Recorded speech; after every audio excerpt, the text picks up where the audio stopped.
നിയമത്ത് വലിയ ഭൂരിപക്ഷം പ്രതീക്ഷിക്കുന്നില്ല എന്നാണ് LDF സ്ഥാനാർത്ഥി വി ശിവൻകുട്ടിയുടെ പ്രതികരണം. തുല്യമുള്ള മത്സരമാണ് നടന്നത്. ഒരു വോട്ടിന് 15,000 രൂപ വരെ BJP കൊടുത്തു. ഗൂഗിൾ പേ ചെയ്താണ് പണം കൊടുത്തത്. മതേതര വോട്ടുകൾ ഭിന്നിപ്പിക്കാൻ വേണ്ടിയുള്ള ശ്രമം UDF സ്ഥാനാർത്ഥി നടത്തിയെന്നും വി ശിവൻകുട്ടി ആരോപിക്കുന്നു.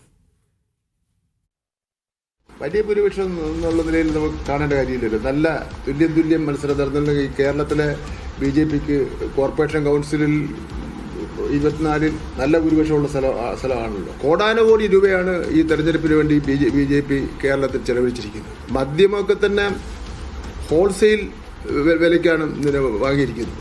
കാശ് കൊടുക്കുന്നത് വെച്ചാൽ ഗൂഗിൾ പേ ആണ്. ഒരു വോട്ടിന് നിങ്ങൾ കേട്ടാൽ ഞെട്ടിപ്പോവും. ഒരു വോട്ടിന് 15,000 രൂപ വരെ കൊടുക്കുകയാണ്.